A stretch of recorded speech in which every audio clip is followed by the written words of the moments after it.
Hello students, अभी अपनी एक नई वैकेंसी आई है यूपीएससी जियो साइंटिस्ट 2024 की। इसमें मैं जियो केमिस्ट के ही रिगार्डिंग बात करूंगी। जियो फिजिक्स की भी है, जियो हाइड्रोलॉजी की भी है, और भी डिपार्टमेंट्स हैं। आप बाकी का गो थ्रू कर सकते हैं इसकी पीडीएफ पर, इसकी साइट पर जाकर। पर अभी मैं जियो केमिस्ट की रिगार्डिंग बात करूंगी। यूपीएससी जियो केमिस्ट 2024 में आपको यहाँ पर दो तरीके की वैकेंसी मिलेंगी, एक साइंटिस्ट ए और एक साइंटिस्ट बी की। साइंटिस्ट ए में 13 पोस्ट वैकेंट है और साइंटिस्ट बी में 2 पोस्ट अपने पास वैकेंट है। ये अपना फॉर्म फिलिंग 20 सितंबर 23 से शुरू हो गया है। बात करूं इसको अप्लाई कैसे करेंगे। आप अप्लाई करेंगे यहाँ पर सबसे पहले वन टाइम रजिस्ट्रेशन होगा OTR के थ्रू। अगर आपने पहले भी कभी यूपीएससी की साइट पर आपने रजिस्ट्रेशन करा रखा है तो इसकी नीड नहीं है, पर अगर आप फर्स्ट टाइम है तो आपको वन टाइम रजिस्ट्रेशन करना पड़ेगा।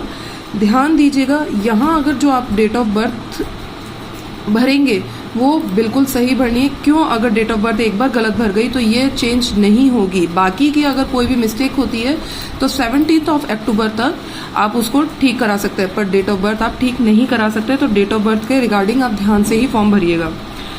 और अगर सेंटर की मैं बात करूं तो यहाँ पर सेंटर की प्रायोरिटी दी गई है, लिस्ट दी गई है, उसमें आप देख लीजिएगा।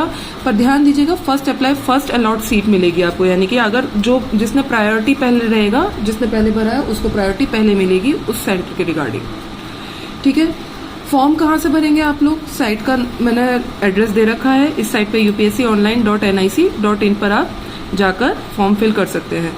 फोटो आईडी मैंने यहाँ पर स्पेशली मेंशन करा है। जो भी आप आईडी कार्ड डालेंगे यहाँ पर, जैसे आधार कार्ड डाला या पैन कार्ड डाला या ड्राइविंग लाइसेंस डाला, कुछ भी आपने अपनी फोटो आईडी डाली, वो सिर्फ रिगार्डिंग यहाँ पर एज एन आइडेंटिटी प्रूफ नहीं आएगा काम। इसके अलावा आप जो यहाँ पर पेपर देने जाएंगे, आपका क्वालिफिकेशन हो जाता है तो डॉक्यूमेंट्स वेरिफिकेशन पे यहाँ जो आप फोटो आईडी अप्लाई करेंगे वही सेम फोटो आईडी वहाँ पर ही लगानी है आपको।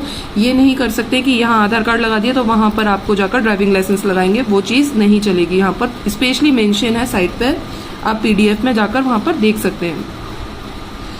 नेक्स्ट अगर मैं बात करूं तो एज लिमिट की मैं बात करती हूँ।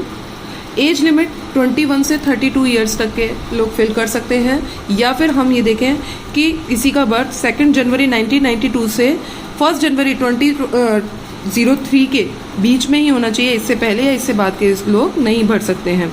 एज रिलैक्सेशन दिया हुआ है कुछ गवर्नमेंट, डिफेंस, मिलिट्री वगैरह के रिगार्डिंग, वो आप पीडीएफ में जाके देख लीजिएगा, वहाँ पर आपको मिल जाएगा पूरा रिगार्डिंग उसके। लास्ट डेट है आपकी फॉर्म की 10 अक्टूबर 2023, सिर्फ शाम के 6 बजे तक है। ध्यान दीजिएगा, बाकी के कई फॉर्म्स में रात के 12 बजे तक का रहता है, पर यहाँ पर सिर्फ शाम के 6 बजे तक का है 10 अक्टूबर में। स्टेजेस की बात करेंगे अपन बाद में। उससे पहले एज लिमिट की बात हो गई। अपनी एजुकेशन क्वालिफिकेशन की बात करें तो एमएससी केमिस्ट्री, अप्लाइड केमिस्ट्री या एनालिटिकल केमिस्ट्री। एमएससी केमिस्ट्री में अपना सब आ गया, ऑर्गेनिक, इनऑर्गेनिक, फिजिकल। आपने एमएससी किसी से भी करिए, आप सब अप्लाई कर सकते हैं। ये अप्लाइड केमिस्ट्री होनी चाहिए या एनालिटिकल केमिस्ट्री से आप होने चाहिए। फीस की मैं बात करूं तो एक्सेप्शन है आपके लिए, किसके लिए? फीमेल, SC, ST और PWD कैंडिडेट्स के लिए। बाकी सबके लिए 200 रुपीज रहती है। अब बाकी का अगर मैं बात करूं यहाँ पर तो स्टेजेस की मैं बात करती हूँ। ये आपका पेपर जो रहेगा 3 स्टेज में रहेगा, है ना? प्रीलिम्स, मेंस और इंटरव्यू, है ना? प्रीलिम्स में आपका ऑब्जेक्टिव पेपर लगता है, जो पेपर की डेट भी यहाँ पर मेंशन कर रखी है, 18 फरवरी को पेपर रहेगा आपका ये। मेंस के भी पेपर की डेट मेंशन कर रखी है, 22 जून 2024 को पेपर रहेगा, और उसके बाद आपका इंटरव्यू होगा। ठीक है। प्री और मेंस के बाद जहां पर आपका डॉक्यूमेंट्स वेरिफिकेशन होगा, उस डॉक्यूमेंट्स वेरिफिकेशन के लिए वहां पर डॉक्यूमेंट्स की लिस्ट भी बता रखी है, देन ही आपका इंटरव्यू होगा।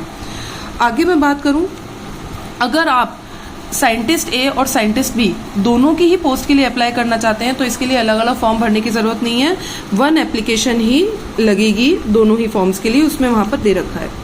अगर मैं थोड़ा सा सिलेबस के बारे में डिटेल में ना जाते हुए हल्का सा आपको उसका आइडिया दूं तो प्रीलिम्स के पेपर में आपके वहां पर 2 पेपर लगेंगे जो 400 मार्क्स के होंगे। मेंस में 3 पेपर लगेंगे जो 600 मार्क्स के होंगे, और इंटरव्यू आपका 200 मार्क्स का होगा। प्रीलिम्स में ध्यान दीजिएगा बच्चों, जो आपका प्रीलिम्स का पेपर होगा वहां मैं अगर बात करूं तो जो 2 पेपर हैं, एक आपका होगा जनरल स्टडीज का, ये 100 मार्क्स का होगा, और दूसरा पेपर होगा केमिस्ट्री के रिगार्डिंग। केमिस्ट्री सब्जेक्ट पर रहेगा आपका, जो कि आपका 300 मार्क्स का होगा। यहाँ ध्यान दीजिएगा, ये पेपर आपका ऑब्जेक्टिव है, ये पेपर सब्जेक्टिव नहीं होगा। प्री का आपका ऑब्जेक्टिव पेपर है और 1/3 नेगेटिव मार्किंग यहाँ पर रहेगी। सेकेंड अगर मैं मेंस के पेपर की बात करूं तो मेंस का पेपर मैंने आपको क्या बताया, 3 पेपर लगेंगे यहाँ पर, ठीक है। ये जो 3 पेपर लगेंगे यहाँ पर अगर मैं बात करूं तो ये तीनों पेपर 3-3 आवर ईच होंगे, हर पेपर 3 घंटे का होगा।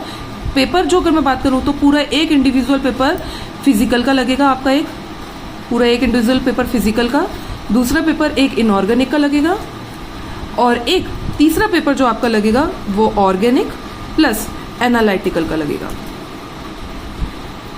क्योंकि मेंस का पेपर आपका 600 का है तो यहाँ पर इंडिविजुअली हर पेपर 200 मार्क्स ईच रहेगा। ये सब्जेक्टिव पेपर है आपका, ना कि ऑब्जेक्टिव, ठीक है। जबकि प्री का अपना कैसा था, ऑब्जेक्टिव था। जनरल स्टडीज का पेपर जो होगा वो 1 आवर का होगा, और केमिस्ट्री वाला पेपर सब्जेक्ट का पेपर आपका 2 आवर का होगा यहाँ पर। जबकि यहाँ पर ये सारे पेपर 3-3 आवर ईच रहेंगे, और इंटरव्यू तो आपका है ही 2 मार्क्स का। इसके थ्रू अगर आपके और नॉलेज चाहिए हो या रिगार्डिंग हो तो आप PDF के थ्रू जा सकते हैं। यहाँ पर मैंने साइट का लिंक दे रखा है आपको, प्लीज़ उस पर सर्च कर लीजिएगा। आपको hope you like the video, please comment and subscribe my channel.